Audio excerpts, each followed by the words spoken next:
আসসালামু আলাইকুম। আজকের এই ক্লাসটাতে আমি আপনাদের সবার সঙ্গে IELTS এর স্পিকিং সেকশনটা নিয়ে খুবই স্পেশাল 10টা টিপ শেয়ার করতে চাই। আমাদের যে স্পিকিং সেকশনটা আছে IELTS এর, সেই স্পিকিং সেকশনে কিন্তু আমরা জানি যে আমরা মোটামুটি 10 থেকে 12-13 মিনিট সময় পাই। যেই সময়টার মধ্যে আমাদেরকে এক্সামিনার বিভিন্ন প্রশ্ন জিজ্ঞেস করে, তারপরে কিছু মনোলগ দিতে হয়।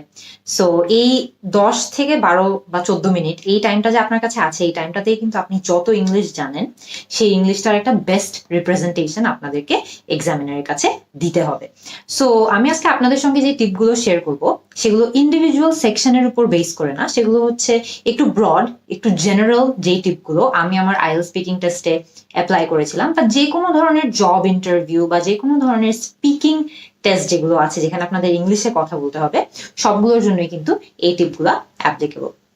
তো বেশি দেরি না করে আমরা টিপগুলো নিয়ে ডিসকাস করি। একদম প্রথম যে টিপটা আছে, বি ফর্মাল।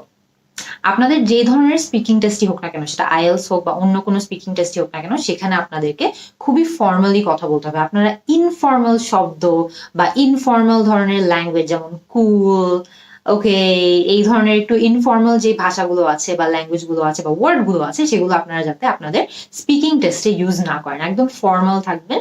যেরকম জব ইন্টারভিউতেও আপনারা খুবই ফর্মালি কথা বলার কথা, ফর্মালি কথা বলাটাই আপনাদের থেকে এক্সপেক্ট করে, IELTS স্পিকিং টেস্টেও একদম ফর্মাল ইংলিশ বা একদম ফর্মালি কথা বলার প্র্যাকটিসটা করে ফেলবেন। দ্বিতীয় যে টিপটা আছে, যে টিপটা আমি আপনাদেরকে দিতে চাই IELTS স্পিকিং এর জন্য, সেটা হচ্ছে ফুল অ্যান্সার দেওয়া। Give a full answer. এর মানে কি, যে মনে করেন আপনাকে জিজ্ঞেস করলো ওয়ের আর ইউ ফ্রম। এটা কিন্তু খুবই কমন, আপনাকে একদম বিগিনিং এর দিকে, স্পিকিং টেস্টের একদম শুরুর দিকে এটা খুবই কমন একটা প্রশ্ন। আপনাকে জিজ্ঞেস করতে পারে যে আপনি কোত্থেকে এসেছেন, ওয়ের আর ইউ ফ্রম। সো আমি যেমন চিটাগং থেকে এসেছি, আমি যদি এখানে জাস্ট চিটাগং বলে রেখে দিই, ওয়ের আর ইউ ফ্রম, চিটাগং, এটা কিন্তু অ্যান্সারটা ফুল হলো না। ইভেন তো আপনি কিন্তু প্রশ্নের জবাব দিচ্ছেন, এটা কিন্তু ফুল অ্যান্সার হয় না। এটাকে আমরা আরেকটু বড় করতে পারি বা আরেকটু ফুল একটা অ্যান্সারে পরিণত করতে পারি খুব ইজিলি। কিভাবে? I am from Chittagong, which is a city in the southern part of Bangladesh. So খেয়াল করে দেখবেন, এখানে কিন্তু আপনি জাস্ট চিটাগং বলে খুব একটা বেশি কিছু প্রমাণ করতে পারছেন না, এক্সেপ্ট দ্য ফ্যাক্ট দ্যাট আপনি প্রশ্নটা বুঝেছেন, প্রশ্নটার জবাব দিয়ে দিয়েছেন। কিন্তু যখন আমি এই সেন্টেন্সটাকে আরেকটু বড় করে বলি যে I am from Chittagong, which is a city in the southern part of Bangladesh, এখানে কিন্তু আমি তাদেরকে বা এক্সামিনারকে দেখিয়ে দিচ্ছি যে আমি একটা ইংলিশ সেন্টেন্সকে বড় করতে পারি, একটা ইংলিশ সিম্পল সেন্টেন্সকে খুবই সহজে আমি কমপ্লেক্স সেন্টেন্সে পরিণত করতে পারি।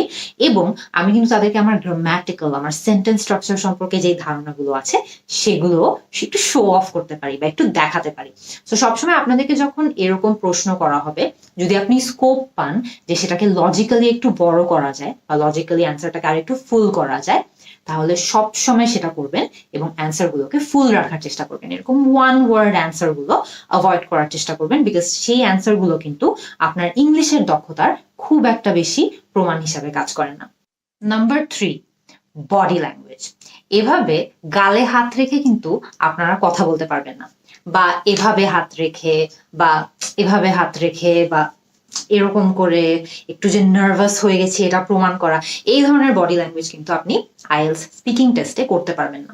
সবচেয়ে বেস্ট হবে সোজা হয়ে বসবেন, হাতগুলো গুটিয়ে রাখবেন আপনার কাছে, যাতে আপনার হাতগুলো দেখে কখনো এক্সামিনার বলতে না পারে যে আপনি নার্ভাস হয়েছেন। একটু নার্ভাস হওয়া স্বাভাবিক, বাট আপনার বডি ল্যাঙ্গুয়েজটা কিন্তু অনেক বেশি ইম্পর্টেন্ট। কারণ আপনি যেভাবে নিজেকে ক্যারি করবেন, আপনি সোজা হয়ে বসে আছেন, একদম স্ট্রেট হয়ে বসে আছেন, you have a nice smile on your face, যে হ্যাঁ আমি কনফিডেন্ট আছি, আমি একটু হালকা হাসছি বা একটু স্মাইল করছি, দেখাচ্ছি যে আমি ফ্রেন্ডলিও আছি, আমি কনফিডেন্ট আছি, সোজা হয়ে বসে আছি, হাতগুলোকে বেশি হাবিজাবি ওয়েতে নাড়াচ্ছি না বা র্যান্ডম ওয়েতে নাড়াচ্ছি না।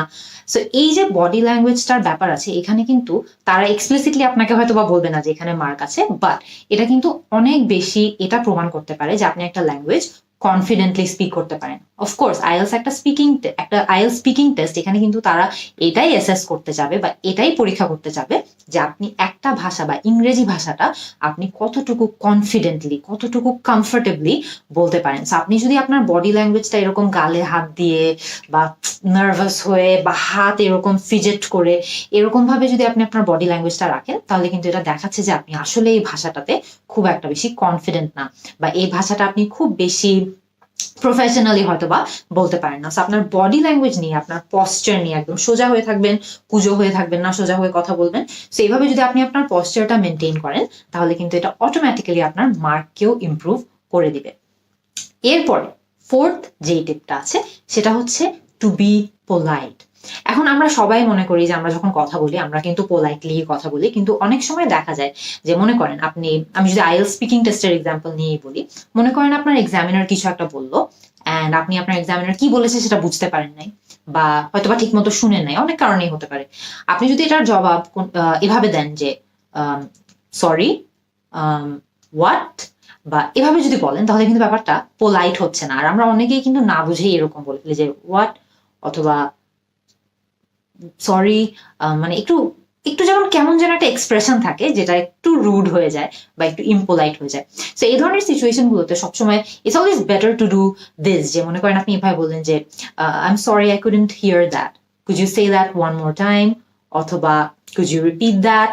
সো এইভাবে যদি আপনি জবাবটা দেন যখন আপনি কিছু একটা শুনেন না, এটা কিন্তু আরো বেশি পোলাইট। সো এই ধরনের যে এক্সাম্পল গুলো আছে যেখানে হয়তো আপনি ঠিক মতো শুনেননি বা ঠিক মতো বোঝেননি, এখানে কিন্তু পোলাইট হওয়ার অনেক স্কোপ আছে। Could you repeat that? অথবা could you say that one more time? অথবা I'm sorry I couldn't catch that. এভাবে বা I'm sorry I couldn't hear you properly. এভাবে বলে কিন্তু আপনি পোলাইটও হচ্ছেন। সো যখন আপনি আপনার আইএলটিএস স্পিকিং টেস্ট দিতে যাচ্ছেন, always try to be polite, always try to be cultured. কারণ খেয়াল করে দেখবেন আমরা একটা ভাষার পরীক্ষা দিতে যাচ্ছি, রাইট? সো আপনার এক্সামিনার কিন্তু এটাও দেখতে চায় যে সেই ভাষা, আপনি যে ইংরেজি ভাষার পরীক্ষা দিতে আসছেন সেই ভাষার কালচারটা কিরকম, বা সেই ভাষায় নর্মালি জিনিসপত্র কিভাবে হয়, পোলাইটলি জিনিসপত্র কিভাবে হয়, পোলাইটলি কিভাবে কথা বলতে হয়, তারা কিন্তু সেটাও দেখছে। সো আপনি যদি এটা প্রমাণ না করতে পারেন যে আপনি কালচার্ড ওয়েতে কথা বলতে পারেন না বা আপনি পোলাইটলি কথা বলতে পারেন না, তাহলে কিন্তু এই জিনিসটা যদি আপনি দেখান তাহলে কিন্তু এটাও আপনার মার্কটাকে অনেক বেশি এফেক্ট করবে। So always try to be polite, always try to be culture, so that আপনার এক্সামিনারও বুঝতে পারে যে আপনি এই ভাষার যে কনভেনশন গুলো আছে বা এই ভাষায় আসলে নেটিভ স্পিকাররাও কিভাবে কালচার মেনটেন করে, কিভাবে পোলাইট হয়, সেটা আপনি জানেন। সো সেটার প্রমাণ দেওয়ার জন্য হলেও আপনাকে অনেক পোলাইট হতে হবে। Number 5, speak clearly. এটা নিয়ে আসলে অনেক বেশি কিছু বলার নাই, এটা খুবই সিম্পল, খুবই ইজি, যে আপনি যখন কথা বলবেন, আপনি যখন একটা অ্যান্সার দিবেন একদম ক্লিয়ারলি কথা বলবেন। আমরা অনেকেই দেখা যায় যে যখন ইংলিশে কথা বলি বা যে কোনো প্রশ্নের উত্তর দিই আমরা অনেকগুলো ওয়ার্ডস আমাদের মুখের ভিতর রেখে দিই বা একদম স্পষ্টভাবে প্রোনাউন্স করি না। সো আপনারা যখন যেহেতু একটা আইএলটিএস স্পিকিং টেস্টই দিতে যাচ্ছেন, এখানে কিন্তু আপনাদেরকে অনেক ক্লিয়ারলি কথা বলতে হবে। কোনো জিনিসের শব্দের উচ্চারণ নিয়ে যদি আপনারা শিওর না থাকেন তাহলে সেই জিনিসটা নিয়ে বেশি রিসার্চ করেন, বেশি পড়াশোনা করেন। অনেক ক্ষেত্রে দেখা যায় যে কিছু দেশভিত্তিক ব্যাপার থাকে উচ্চারণের ক্ষেত্রে, যে কিছু দেশে দেখা যায় কিছু ধরনের উচ্চারণ আমরা কমনলি ভুল করে থাকি। যেমন স্প্যানিশে দেখা যায় অনেকজন ইয়েস না বলে জিএস বলে, একটা জা সাউন্ড আসে ওদের উত্তরের শুরুতে। বা বাংলাদেশেই আমরা যদি বলি, আমরা কিন্তু মনে করেন অ্যাস্ক না বলে আমরা আক্স বলি, আমাদের ক সাউন্ডটা আগে আসে, সাউন্ডটা পরে আসে। সো আমরা অ্যাস্ক বলার কথা কিন্তু আমরা আক্স বলি। এটা কিন্তু খুবই কমন একটা প্রোনাউন্সিয়েশন এরর, যেটা বাংলাদেশি স্পিকারদের মধ্যেও অনেক বেশি থাকে। সো এই ধরনের উচ্চারণের ব্যাপারগুলো নিয়ে যেগুলো আপনার দেশে হয়তোবা বেশি বেশি ভুল করে মানুষজন, সেই ধরনের প্রোনাউন্সিয়েশনের ইস্যুগুলো নিয়েও কেয়ারফুল থাকবেন। একদম ক্লিয়ারলি শব্দগুলো বলবেন, ক্লিয়ারলি প্রোনাউন্স করবেন, যাতে আপনাদের প্রোনাউন্সিয়েশনে মার্ক লস না হয়। নেক্সট 6 নম্বর যে টিপটা আছে সেটা হচ্ছে ডিসক্রিপটিভ শব্দ ব্যবহার করা।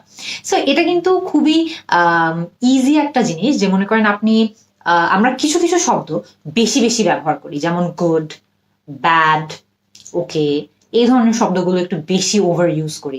কিন্তু খেয়াল করে দেখবেন এই ওয়ার্ডগুলোর পরিবর্তে আরো অনেক ধরনের ওয়ার্ড ব্যবহার করে কিন্তু আপনি আপনার ইংলিশের দক্ষতাটা প্রমাণ করতে পারবেন বা প্রুভ করতে পারবেন। কিভাবে? মনে করেন গুড না ইউজ করে আপনি এক্সেলেন্ট ইউজ করেন, অ্যামেজিং ইউজ করেন, ইনক্রেডিবল ইউজ করেন, টেরিফিক ইউজ করেন। সো খেয়াল করে দেখবেন যে এই শব্দগুলোর পরিবর্তে আপনি যখন আরো অ্যাডভান্স শব্দ ব্যবহার করছেন, এতে করে কিন্তু আপনি আপনার ইংরেজির দক্ষতা বা ভোক্যাবুলারির যে ভান্ডারটা আছে, ভোক্যাবুলারিতেও কিন্তু মার্ক থাকে। সো ভোক্যাবুলারি ইউজ করে, ভালো ভোক্যাবুলারি, আনকমন ভোক্যাবুলারি ইউজ করে। Of course at the end of the day আপনাদের কিন্তু এটা নিয়েও সাবধান থাকতে হবে যে আপনি যাতে ওয়ার্ডটা ভুল সিচুয়েশনে ব্যবহার না করেন। মানে এমন একটা সিচুয়েশনে মনে করেন আপনার এক্সেলেন্ট বলার কোনো কারণ নেই, হয়তোবা খারাপ সিচুয়েশন, মনে করেন যে এটা খুবই খারাপ একটা টেরিবল জব হয়েছে, তো সেখানে আপনি টেরিবল ইউজ করবেন, টেরিফিক ইউজ করবেন না। তো আপনার ওই কন্টেক্সট গুলো নিয়ে কেয়ারফুল থাকতে হবে যে কোন সিচুয়েশনে কোন শব্দগুলো ব্যবহার করা অ্যাকচুয়ালি সঠিক, সেটা নিয়ে কেয়ারফুল থেকে ভালো শব্দ ব্যবহার করবেন, অ্যাডভান্স ওয়ার্ডস ইউজ করবেন, তাহলে খেয়াল করে দেখবেন সেখানেও কিন্তু আপনাদের স্কোরটা আরো বাড়বে। 7 নম্বর, স্পিক আপ। স্পিক আপ বলতে আমি মিন করছি আপনারা যাতে যখন উত্তর দিবেন তখন খুব বেশি আস্তে কথা বলবেন না, খুব বেশি জোরেও কথা বলবেন না, ঠিক এমন একটা অডিবল রেঞ্জে কথা বলবেন যে আপনার কথাটা যাতে স্পষ্টভাবে বোঝা যায়। সো বেশি জোরে না আবার বেশি আস্তেও না, মোটামুটি একটা লাউডনেসে কথা বলবেন যাতে আপনাদের কথাগুলো বা আপনি যে অ্যান্সারটা দিচ্ছেন সেটা যাতে এক্সামিনারের শুনতে অসুবিধা না হয়। কারণ এক্সামিনার যদি শুনতেই না পারে যে আপনি কি বলছেন, তাহলে কিন্তু তিনি বুঝবেও না যে আপনাকে কিসের উপর মার্ক দিবে। So always speak loud enough so that আপনার কথাটা বোঝা যায়, বাট নট টু লাউডলি যে মনে হয় আপনি চিল্লাচ্ছেন, আবার একদম আস্তেও যে কথা শোনাই যাচ্ছে না ওই রকম ভাবেও যাতে আপনি কথা না বলেন, সেটা নিয়েও একটু সাবধান থাকবেন। এরপরে এটার সাথেই যায় এরকম আরেকটা টিপ হচ্ছে একটু স্টেডি পেসে কথা বলা। অনেক সময় দেখা যায় যে আমরা এত এক্সাইটেড হয়ে কথা বলি যে আমরা খুব দ্রুত কথা বলে ফেলি।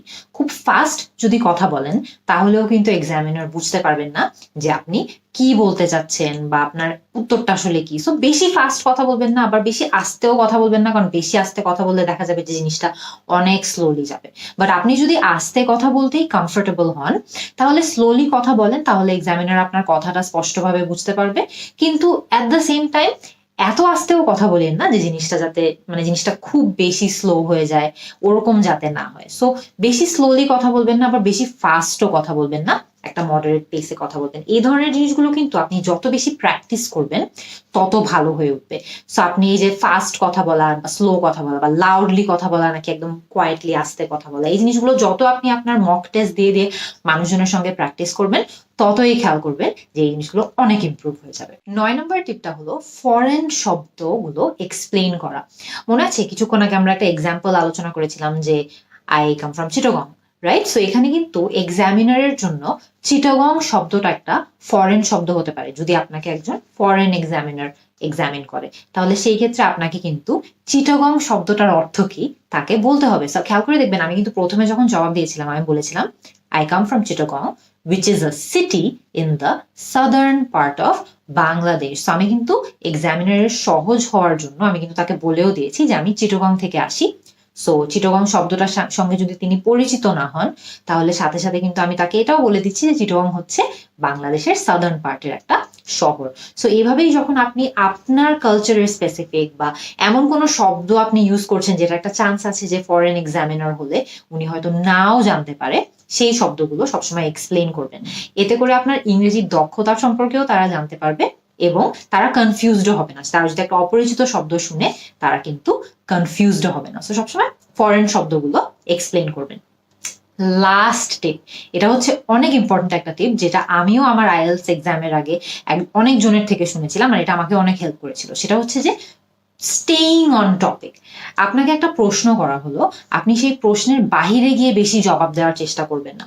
যে হ্যাঁ, আমাদের কিন্তু অনেক সময় এরকম টেন্ডেন্সি হয় যে আমরা দেখাতে চাই যে আমরা অনেক ইংলিশ পারি, আমাদের অনেক কিছু জানা আছে, এবং সেই সিচুয়েশনগুলোতে আমরা চাই যে অ্যান্সারগুলো আরো অনেক বড় করে দিতে।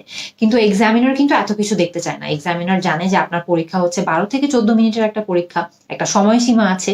সে কিন্তু আপনাকে একদম মনের মাধুরী মিশিয়ে কথা বলতে দিবেও না। সে যদি দেখে আপনি বেশি অফ টপিক হয়ে যাচ্ছেন, সে কিন্তু আপনাকে সেখানে থামিয়ে দিবে। সো একদম আপনাকে যেটা নিয়ে জিজ্ঞেস করা হয়, যে টপিক নিয়ে আপনাকে জিজ্ঞেস করা হয়, সেই টপিকের সাথে থাকবেন, স্টিক টু দ্যাট টপিক। ওই টপিকের সাথে রেলেভেন্ট যা যা আছে সেগুলো নিয়ে কথা বলবেন। খুব একটা বেশি বাহিরে গিয়ে বাড়িয়ে বাড়িয়ে কথা বলার চেষ্টা করবেন না, কারণ এটা মনে রাখবেন যে আপনার টাইম লিমিট আছে, সময়সীমা আছে, সেই সময়ের মধ্যেই কিন্তু আপনাকে অ্যান্সারটা দিতে হবে। ওই অ্যান্সারটা দিয়ে কিন্তু সেই সময়সীমার মধ্যে আপনাকে আপনার এক্সামিনারকে ইমপ্রেসও করতে হবে। সো অ্যান্সারগুলো শর্ট রাখাটা কিন্তু গোল না অ্যাকচুয়ালি, বাট রেলেভেন্ট রাখা হচ্ছে গোল। আপনাকে যেটা জিজ্ঞেস করা হয় সেটার সঙ্গে রেলেভেন্ট রাখা হচ্ছে আপনার গোল। সো বেশি আউট অফ টপিক যাবেন না। আজকে কিন্তু খুব ইজি ওয়েতে আমরা 10টা খুবই খুবই ইম্পর্টেন্ট টিপ, যেগুলো আপনাদেরকে আইএলস এর স্পিকিং টেস্ট যখন আপনারা দিতে যাবেন সেই টেস্টটাতে আপনাদেরকে সাহায্য করতে পারে। এই টিপগুলো কিন্তু আমিও আমার স্পিকিং টেস্টের আগে ব্যবহার করেছিলাম এবং আমার আইএলস স্পিকিং সেকশনে কিন্তু 8.5 স্কোর ছিল। সো আমি আশা করি যে আজকে এই টিপগুলো দেখে আপনারা আপনাদের নেক্সট আইএলস এর স্পিকিং এক্সাম যখনই দিতে চান এই টিপগুলো ইউজ করে আপনাদের অনেক অনেক সুবিধা হবে, অনেক হেল্প হবে, আর আপনাদের স্কোরও যাতে অনেক ভালো হয়। All the best.